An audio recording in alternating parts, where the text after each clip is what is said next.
ओम शांति।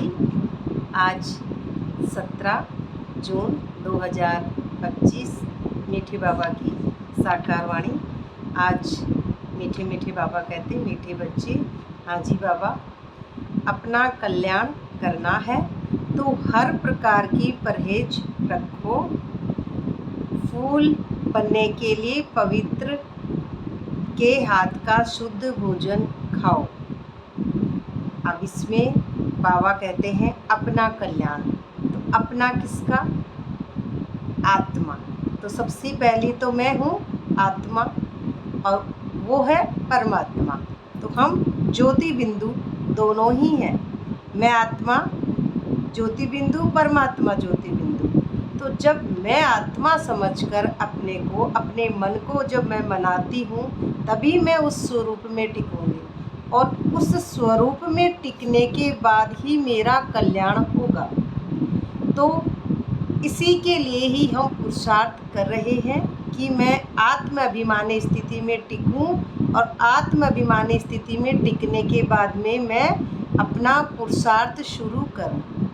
अब उसी कल्याण के लिए ही बाबा हमको कहते हैं कि फूल बनना। तो इसमें फूल बनेंगे, पवित्र बनेंगे, तो उसमें परहेज भी हमको रखना है। तो ये परहेज जो बाबा हमको बताते हैं, सबसे पहले कि ज्ञान, योग, धारणा, सेवा। अब ये आत्माभिमानी स्थिति में चारों ही सेवा आती है, लेकिन अब ये शरीर और शरीर के भान में ये सेवाएं हमारी पूरी नहीं होती हैं, क्योंकि बीच बीच में हम भूल जाते हैं कि मैं आत्मा हूँ। अब इसी स्थिति को बरकरार करने के लिए ही बाबा हमको परहेज बताते हैं कि हम किस तरह से शुद्ध भोजन और शुद्ध जो हमारे संकल्प हैं उन पे हम ध्यान दें। तो शुद्ध भोजन तो हम सब समझते हैं कि पवित्र के हाथ का भोजन खाना है, वो हम समझ रहे हैं। और शुद्ध भोजन भी घर का भोजन, शाकाहारी भोजन, अच्छा स्वस्थ भोजन, ठीक है, जो हमारे स्वास्थ्य को ठीक रखता है। अब ये हो गई यहाँ पे शरीर की बातें। अब आत्माभिमानी स्थिति में मैं आत्मा, अब यही मैं आत्मा समझती हूँ कि मैं आत्मा बिल्कुल अलग हूँ और ये शरीर बिल्कुल अलग है। अब मैं आत्मा, हाथ इसमें आ रहे ना, किसी के हाथ का खाना यानी पवित्र के हाथ का खाना। अब पवित्र कौन है? आत्माभिमानी स्थिति में पवित्र है। अब मैं उस स्थिति में स्थित होंगी, तो उसी स्थिति में मेरे को ये सोचना है कि जो अपने को शरीर समझ रहे हैं उनमें और जो आत्माभिमानी स्थिति में स्थित है उनमें, इसी स्थिति के बीच के गैप को मेरे को समझना है। और शुद्ध भोजन खाओ, तो सबसे पहले भोजन है शुद्ध संकल्पों का, कि मैं आत्मा एक शुद्ध, पवित्र और प्योर आत्मा हूँ। एक डिटैच हूँ ड्रामे से, पूरे से उपराम होकर मैं ड्रामा को अलग साक्षी दृष्टा होकर देखती हूँ। तो इसके अंदर पद, पोजीशन, पति, पत्नी, मेरा कहने के लिए इस दुनिया में क्या क्या चीज़ें हैं, तो इसी को बाबा ने हमको आज ये बताया है कि ये सब कुछ हमको किस तरह से देना है और किसी तरह से हम इस ड्रामे से अलग होंगे और अलग होने के बाद ही हम उस सेवा में पूरे लीन हो जाएंगे, दधीची ऋषि के मिशन। प्रश्न में बाबा कहते हैं, तुम बच्चे अभी यहाँ ही कौन सी प्रैक्टिस करते हो जो 21 जन्म तक रहेगी? उत्तर, सदा तन मन से तंदुरुस्त रहने की प्रैक्टिस तुम यहाँ से ही करते हो। तो सबसे पहले तन, अब तन भी मैं नहीं और मन भी मैं नहीं। मैं कौन? तो मैं तो आत्मा हूँ ना। अब तन और मन दोनों को स्वस्थ रखेंगे। तन तो यही है हमारा, अब मन है हमारा पतित, मन लोभी, मन लालची, मन पलक पलक बिसराए। तो अब इस मन को बाबा के मन से मैच करना है, मन मना भाव। तो मन मना भाव करने के बाद ही हम उस स्टेज पे पहुँचेंगे और तभी हम उस स्टेज को पकड़ सकेंगे कि मैं आत्मा हूँ ड्रामा से न्यारी। अब उसमें कैरेक्टर से, फिजिकल चीज़ों से, भौतिक सुख सुविधाओं से उस आत्मा का कोई लेना देना यहाँ पे नहीं है। आत्मा अलग है, शरीर अलग है, और मन, बुद्धि, संस्कार तीनों उसमें मर्ज हो चुके हैं। तीनों अब उसमें नहीं होंगे, तभी वो अलग आत्मा होगी। उससे पहले ये स्थिति मन मना भाव करते रहेंगे तभी बनेगी। तो इसी में इस स्थिति को समझना है, तन मन। तो ये तन और मन और आत्मा तीनों ही चीज़ें अलग अलग हैं। अब हाँ, आत्मा सभी हैं, क्योंकि आत्मा है तभी तो वह व्यक्ति या मनुष्य जीवित है। तो इसी अवस्था को हम इन तीनों चीज़ों में समझते हैं कि मन, बुद्धि, संस्कार ये हमारे आसुरी कैरेक्टर के हैं। ये जब मर्ज हो जाएंगे तभी हम ड्रामा से न्यारे हो पाएंगे। तो इसको प्रैक्टिस करनी है हमको। तो तुम्हें दधीचि ऋषि मिसल यज्ञ सेवा में हड्डियाँ भी देनी है। दधीचि ऋषि ने हड्डियाँ दी थी यज्ञ के लिए। तो ये जो यज्ञ है, तो ये सबसे पहले हमारे अंदर में ज्ञान जितना जाएगा उतना ही हम उसको अंदर में उतारते जाएंगे, और उतारते जाएंगे तो हमको इस दुनिया से पूरी आसक्ति खत्म हो जाएगी, वैराग्य वाली स्थिति होगी।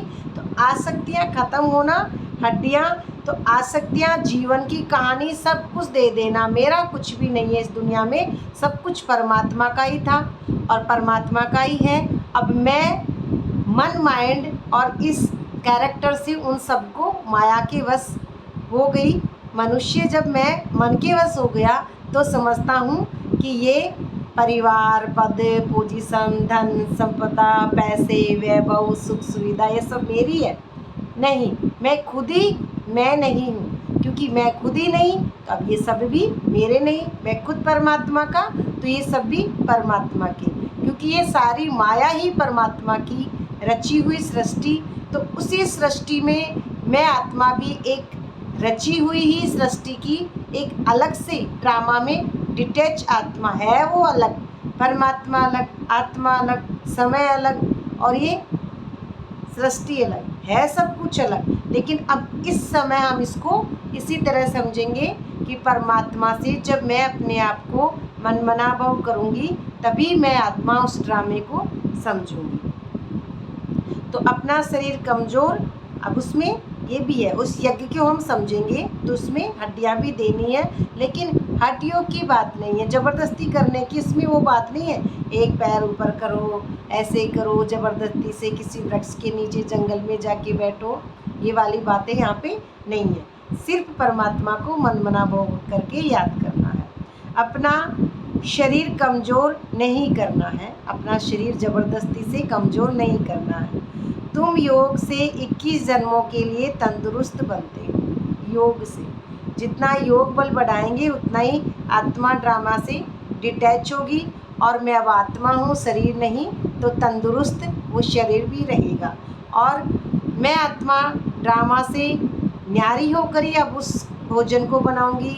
परमात्मा, आत्मा, अब ये डिटैच। अब परमात्मा ने भोजन कहा था, न आत्मा भोजन खाती, अब शरीर भोजन खाता है। अब शरीर भी कितना दूंगी, जितना उसको चाहिए। तो ये आत्माभिमानी स्थिति में ऑटोमेटिकली ही होने लगेगा। 21 जन्मों के लिए तंदुरुस्त बनते हैं, इस जन्म के लिए भी बनेंगे। तो इस जन्म के लिए जब ही बनेंगे जब हम उस स्थिति में जैसे जैसे टिकते जाएंगे। तो उसकी प्रैक्टिस यहाँ से करते, यहीं से हम उसकी प्रैक्टिस करना शुरू करते हैं बाबा के ज्ञान से ही। तो पहली प्रैक्टिस ही हमारी जब हम अपने को आत्मा समझते हैं तभी शुरू हो जाती है। अब उसी के अंदर ही हमको भक्ति मार्ग में भी बाबा कई बातें बताते हैं। आज की धारणा की मुख्य पॉइंट है, सार है। पहला पॉइंट है, अंतर्मुखी बन अपने आप से बातें करनी है। सबसे पहले अपने आप से मैं कौन हूँ, अपने को तो पहचानूँ कि मैं आत्मा हूँ। और अपने को जब मैं पहचानूँगी कि मैं आत्मा हूँ, तभी तो मैं दूसरों को पहचान पाऊँगी कि वो भी एक आत्मा है। जैसी हमारी फिर भावना होगी वैसे ही हम अगले को भी देखेंगे, अगले को समझेंगे।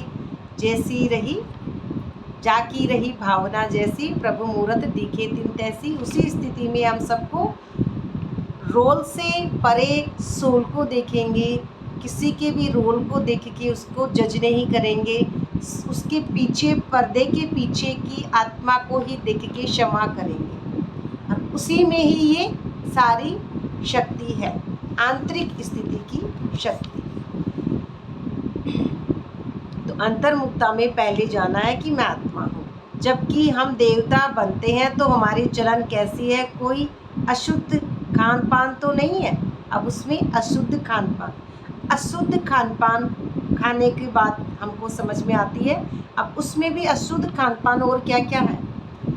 अशुद्ध खान पान, ये मेरे रिश्तेदार, ये मेरी आसक्तियाँ, मेरे रिश्तेदार मेरे थोड़ी हैं। जब मेरा शरीर मेरा नहीं, मेरे संकल्प मेरे नहीं, मेरे श्वास, मेरा बोल, मेरा चलन सब बाबा का है, तो रिश्तेदार भी तो बाबा को दूंगी। रिश्तेदार क्या मैं अपने पास ही रखूँगी क्या? फिर बाबा मेरे को कैसे बुलाएगा? तो सबसे पहले तो सब कुछ बाबा का। दूसरे पॉइंट में बाबा कहते हैं अपना भविष्य 21 जन्मों के लिए ऊंचा बनाना है, तो सुदामे मिसल जो कुछ है भोलानाथ बाप के हवाले कर दो। पढ़ाई के लिए कोई भी बहाना न दो।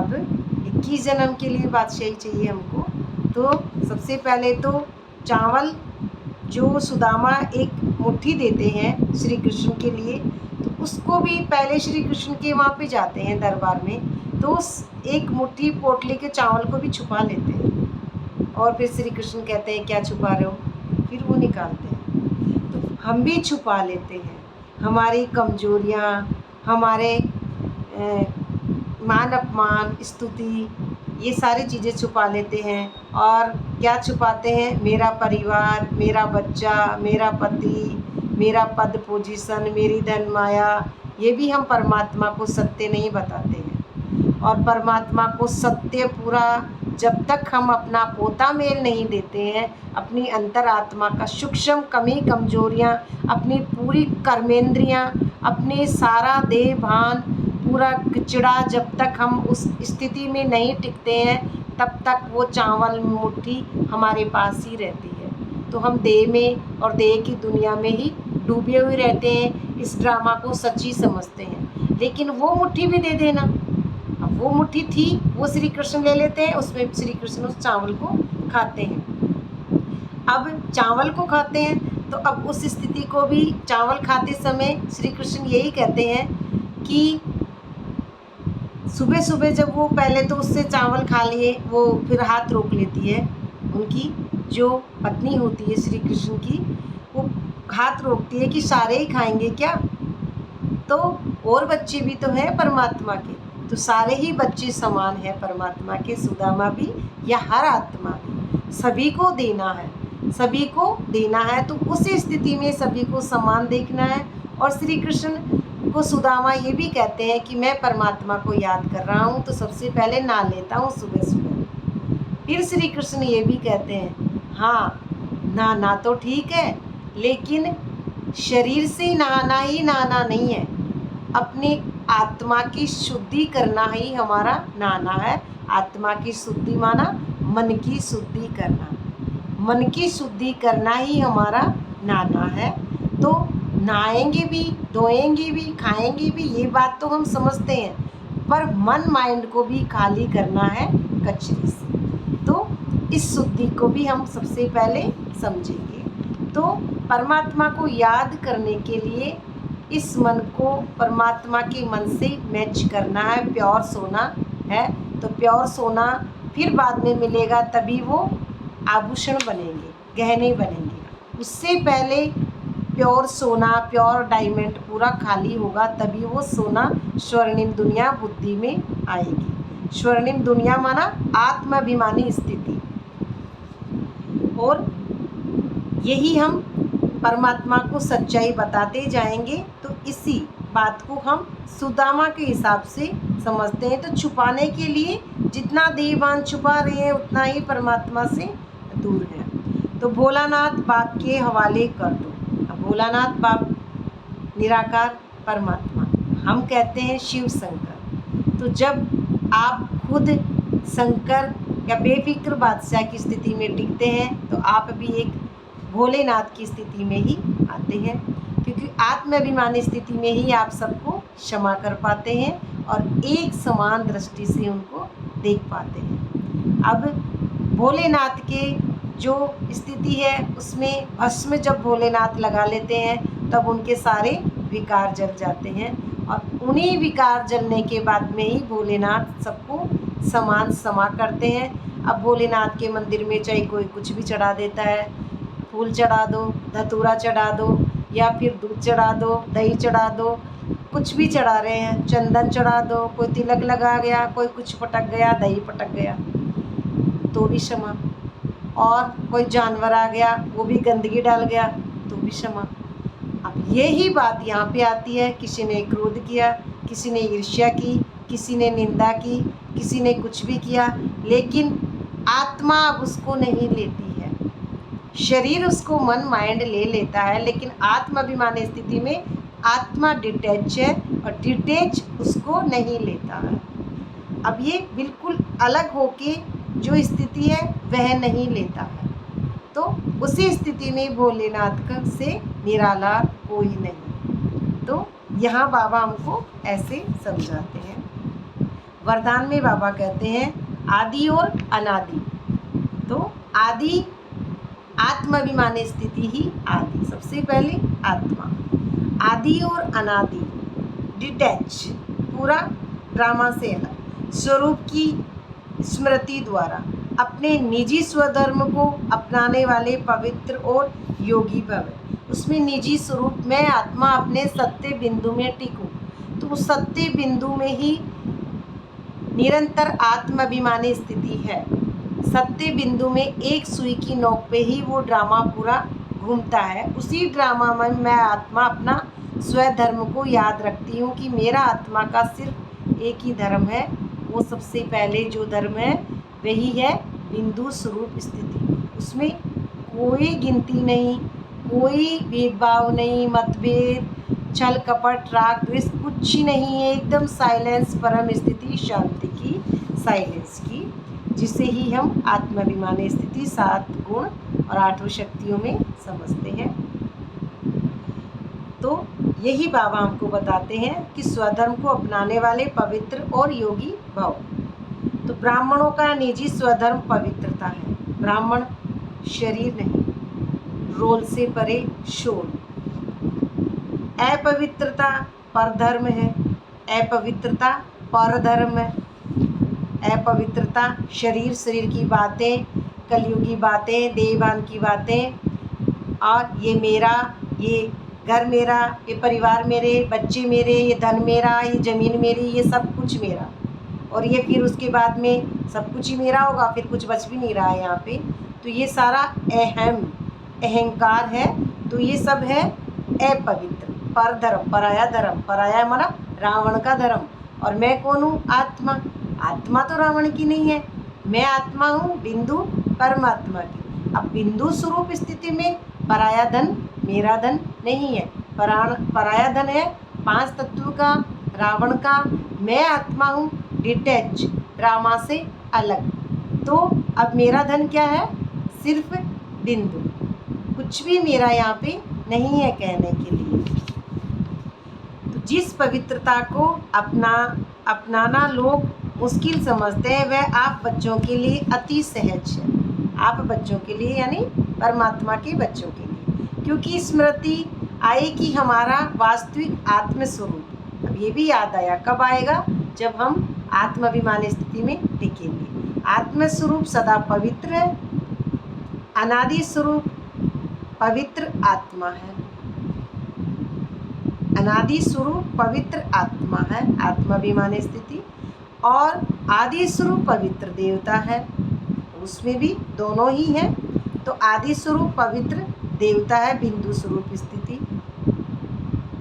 अब दुनिया वालों के लिए बेटा, पोता, पद, पोजीशन, परिवार, ये समझ लेना अब वाजिब सी सही बात है। अब ये क्या है? अटैचमेंट। इसके अंदर वो बात समझ में नहीं आ रही है, लेकिन जब इससे परे होंगे, पूरा डिटैच होंगे, आत्मा बिल्कुल अलग होगी, शरीर बिल्कुल अलग होंगे, फिर दोनों स्थिति में ही हम समझेंगे तो शरीर से ही, तो उस स्थिति से समझेंगे तभी हमको पता चलेगा कि आत्मा बिल्कुल अलग है और फिर उसमें ड्रामे में पूरा डिटैच है तब। तो अभी का अंतिम जन्म भी पवित्र ब्राह्मण जीवन है, इसलिए पवित्रता ही ब्राह्मण जीवन की पर्सनैलिटी है। अब यही पर्सनैलिटी है, पर्सनैलिटी अब ये अंदर की पर्सनैलिटी है। इस पर्सनैलिटी में एक बाहर का दिखावा, बाहर का हंसना, बाहर का जो प्रेम कह रहे हैं वो नहीं है, वो आंतरिक स्थिति में ही उस दिव्य बुद्धि का जो प्रेम है, उस आत्मा में जो बिंदु है, उसका प्रेम बाबा कह रहे हैं। इसलिए पवित्रता ही ब्राह्मण जीवन की पर्सनैलिटी है। जो पवित्र है वही योगी है, जो बिंदु है, जो पवित्र है, जो आत्माभिमानी स्थिति में जितनी परसेंटेज में है उतनी ही परसेंटेज में योगी हैं। तो योगी सब बच्चे हैं, लेकिन सभी की परसेंटेज में अंतर है। किसी का मन है, किसी की बुद्धि है, किसी के संस्कार है। तो ये है हमारी एक फिजिकल बॉडी की आइडेंटिटी। अब फिजिकल बॉडी से हम जब पहचान से परे जाएंगे तो मैं आत्मा अलग हूँ। अब ये है आत्मा, तो आत्मा और शरीर, इन्हीं बातों में ये दो अंतर हैं जो हम मन बुद्धि संस्कार जिसमें है द्वैत, और जब आत्मा अलग हो जाती है अद्वैत और प्योर पवित्र। अब यहाँ पे अव्यभिचारी जो बाबा कहते हैं, तो उस स्थिति में भी यही बात बताते हैं। स्लोगन में बाबा कहते हैं, सहजयोगी कहकर अलबेलापन नहीं लाओ, कि बाबा का ज्ञान तो बहुत सहज है और आत्मा है, थोड़ी देर बैठ गई ठीक है, फिर मन आ गया, फिर चंचल घोड़े में अजीब अजीब से किसी के प्रति कुछ छल कपट सोच लिया, कुछ ऐसा कर लिया, तो ये क्या है, ये इतना आसान भी नहीं है। तो आत्मा कहकर छोड़ दें हम, ऐसी बात भी नहीं है। अलबेलापन नहीं लाओ, नहीं लाओ, क्योंकि कॉन्फिडेंस तो पूरा ही रखे ना, तो शक्ति रूप बनो ना। अब उसको अंदर से प्रैक्टिकल में शक्ति रूप बनो, डर नहीं, निर्भय हूँ, ये चीज़ें थोड़ी है कि मैं डर गई। डरता कौन है? डरता तो रावण है, राम थोड़ी डरता है। तो आत्माभिमानी स्थिति में जो स्थिति है उसमें राम कभी नहीं डरता है, डिटैच ड्रामा से राम। अव्यक्ति सारे में बाबा कहते हैं आत्मिक स्थिति में रहना का जो अभ्यास कराते हैं वो सबसे पहले हमारा अंतर्मुखता का ही अभ्यास है। आत्मा समझने में सबसे पहले ही हमारी फाउंडेशन, ये नींव ही है आत्मा। तो कहा जाता है अंतर्मुखी सदा सुखी, अंतर्मुखी सदा सुखी, क्योंकि जो जितना अंतर्मुखी है वह हम बाहर में भी देखते हैं कि उस समय वो नहीं बोलता है तो बहुत अच्छा वातावरण रहता है। अंतर्मुखी सदा सुखी, उन्हें कोई बाहर की आकर्षित नहीं कर सकती, उन्हें बाहर कोई नहीं खींच सकता है, क्योंकि वो है ही अंदर की स्मृति। कभी मनमत यानी कभी खुद की मत, मनमत यानी मेरी मत, मेरी किसकी? रावण। रावण कौन? मैं मनुष्य मन के वश। तो मन के वश है तो रावण, तो उसको मन भी नहीं खींचेगा। अब तो कभी मनमत कभी परमत आकर्षित नहीं कर सकते, परमत भी रावण और मनमत भी रावण आकर्षित नहीं कर सकते। अंतर्मुखी सदा सुखी रहने वाले, यानी अंतर्मुखी सदा सुखी रहने वाले, उनको कोई नहीं खींचता। सुखदाता के बच्चे मास्टर सुखदाता होंगे, वो बच्चे हैं ही आत्मा और परमात्मा भी एक बिंदु। अब दोनों ही सुखदाता हैं तो वो बच्चे भी सुखदाता हैं, क्योंकि वो मानते ही बाबा की है, दूसरों की वो मानते ही नहीं है सिर्फ, तो सुखदाता होंगे। बाहर मुक्ता से मुक्त होंगे, वो बाहर की बातों से, राग द्वेष से, छल कपट से, बाहरी वातावरण से, सभी से दूर होंगे। तो ये है आज की शॉर्ट मुरली। बाबा का बहुत बहुत शुक्रिया। ओम शांति।